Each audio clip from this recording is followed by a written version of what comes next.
Unfortunately, we haven't been out around the state as much, because of COVID, but I think there's some good news on the horizon.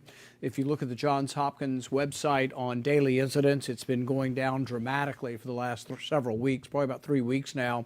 The deaths are starting to decline, and I think we're finally going to get beyond this.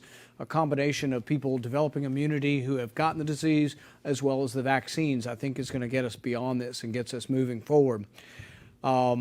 I was at home about 2 weeks ago when the ice storm hit. We had ice, snow, sleet, you name it, in Bowling Green, but not as bad as some places got it. We also then had about 8 inches of rain after that. So we were there, my wife and I, to see some of the flooding in our community. But I think some communities were really hit very hard. And I've talked to a lot of the county judge executives and the local officials in these counties and gotten an update about how some of the flooding has damaged roads and infrastructure, power lines, and the expenses that these counties will have. We have national money through FEMA that's been allotted to help counties after a disaster. So I've sent a letter to President Biden informing him of this disaster. We've communicated with the governor's office and hoping the governor will ultimately work with the president and that some assistance will be available for these counties that have been hard hit. When I was talking to the judge executives about this, one of the things that always comes to my mind is that we're a very rich country, and I worry that some of our counties that don't have as many resources say, well, we don't have the money to fix our roads. But the image comes to my mind is thinking of all the roads we build other places in the world. We've been in Afghanistan for 20 years, building their highways, their roads, their bridges. Meanwhile, in our country, our roads and bridges are crumbling. One of our communities in Casey County has been looking for a flood wall for, I think, nearly 10 years now and hasn't gotten it. And it just infuriates me because I know that money has been spent somewhere else. It's been spent in Afghanistan, it's been spent in Africa, it's been spent in the Middle East. We have spent trillions of dollars on other people's infrastructure. So this week when we had the COVID relief bill come up, I introduced an amendment and I said, look, instead of sending this foreign aid welfare to other countries, why don't we keep that money at home, build some roads and bridges in Kentucky? We have a bridge up in northern Kentucky called the Brent Spence Bridge that's needed repairs and likely replacement for nearly 10 years. There are other alternative routes around Cincinnati that we should look at developing and additional bridges, and the money's spent overseas. So I introduced an amendment that says, the foreign aid welfare we give to other countries, let's cut that and put it into an infrastructure fund. This would be $26 billion a year. And unfortunately, the vast majority of Washington still wants to send your money overseas. I was only able to get 8 total senators. That's about, 8%. But these were all Republican senators. But if you ask the people of Kentucky, I don't care whether you're a Republican or a Democrat or an independent, would you rather the dollars be spent here or in Afghanistan? I think most people in Kentucky, regardless of what political party you're in, would rather have the money spent here at home. The problem is there's a disconnect. The people in Washington, many of whom have been here a long time, they've forgotten what people at home want, and they just keep funding this stuff year after year after year. Many of these countries hate us. Many of them have demonstrations. They burn our flag, and yet we ship more money over there. In Afghanistan, we built a highway that they couldn't even afford to upkeep. People were camping on it. There weren't enough cars to be on it. Eventually, it fell into disrepair, and they asked us for more money to take care of it. But in order to take care of it, we got to have our young men and women, the Marines and the Army, protect the workers on the road because it's still too dangerous after 20 years to actually do the highway work. So I think it's just long past time that this money be spent here at home and not overseas. Another idea that I've had for infrastructure to build and to repair after floods and ice storms like this is something I call the penny plan for infrastructure. There's so much waste in our government.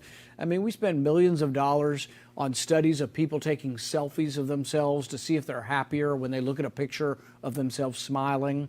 We spent millions of dollars studying a Panamanian mating call for a frog to see if the city frog has a different mating call than the country frogs. That's the kind of ridiculous. It's been going on decade after decade. That money would be better spent on our infrastructure in Kentucky and across the United States. So I've introduced a plan I call the penny plan for infrastructure. It says to all the rest of government, let's cut 1% of everybody else's budget and let's take that 1% and put it into an infrastructure fund. This fund would vary. Some years it would be $14, $15 billion. Some years, like last year, would have been $50, $60 billion because we spent so much. But I think it could easily be done. There's at least 1% waste across government. And like I say, I don't care which political party you're in. I think people would rather that money be spent at home on our roads and bridges. So these are a couple plans I put forward. Let's end foreign aid welfare to other countries, spend it on our infrastructure, and let's do some waste cutting across the board to try to spend some money here. Let's look at some of the outrageous studies like, whether Japanese quail are more sexually promiscuous on cocaine. I promise you, that was a government study. $300,000 of your money was spent studying Japanese quail and whether they're more sexually promiscuous on cocaine. That's insulting to the taxpayer, and it ought to stop. But we do have expenditures that we could spend. We could spend the money here at home. We spent $80 million on a luxury hotel in Afghanistan. $80 million. The guy who got the money, the contractor, ran off with the money, left the hotel half-built, and now the hotel is a shell across from our embassy, and the Taliban crawl up in it and shoot down at our embassy, so our soldiers have to risk life and limb patrolling this ridiculous half-built hotel where the guy ran off with our money. That money needs to stay in the United States, and we spend it on what we need for our people in the United States.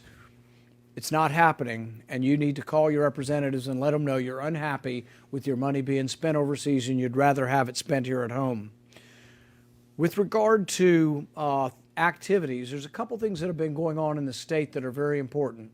One, the governor has been out of control and he shut down the economy. He shut down the restaurants, the churches, you name it, religious schools. He just has gone to town shutting things down. But that's caused like a recession or a depression in our restaurant industry and our hotels. They've kept schools closed. We've got to open the schools. There's no science that says the schools should be closed. So the state legislature took back some of the governor's power. They gave it to him and they took it back. This was a good move. The science on the schools has been clear for 9 months. I told Dr. Fauci about this 9 months ago. I showed him the studies from around the world. He tended to kind of lean in our direction, but now with the new administration, he leans back and then he leans forward. He can't decide where he is on the schools, but schools need to open. There was a study that we tweeted out today from the University of Chicago, a study of thousands of school children. It found virtually 0 infections from the kids, and it found 0 infections from the teachers. It's been safe to go back to school for a long time. Interestingly, in this study, the kids were not separated by social distancing. They did wear masks, but they didn't have any special ventilation put into the schools. So some have been saying, oh, we can't go back to schools until we make the schools 4 times larger so the kids can be 6 feet away. You don't need it. It doesn't work. It's not scientific. Kids need to go back to school. They don't get sick from this disease, and we're conquering the disease through vaccine and through natural immunity now. So I think we just need to get moved on with this. But we have a lot of petty tyrants in government, including our governor, who have decided they think they know what's best for all of us. And really, these decisions in a free society are made by each individual. In a free society, you get to decide what your risks are, and you get to make your decisions accordingly, because they're different, frankly. Under 25, the death rate from this disease was less than 1 in a million, less than the seasonal flu. Over 80, maybe 15 times worse than the seasonal flu. The death rate was significant over 80, particularly in nursing homes. And that's why it's been such a scandal with Governor Cuomo in New York, who basically took all the patients who had, all the elderly patients that were diagnosed with COVID, and he put them back in the nursing homes, seeding the nursing homes. Then he lied about it. So it was important what happened during the beginning of COVID, but right now we're getting over it. We need to get back to normal, and we need to let free individuals in a free society make some of these decisions. With regard to this latest COVID bill, there were a couple things that really upset me in there. We had a vote to try to not send checks to people in jail. You know, this is free money shouldn't be sent. You rob a liquor store and you go to jail. Should you get free money? I mean, that's ridiculous. So we had a vote, and it was party line. Every Democrat voted to send money to people in jail.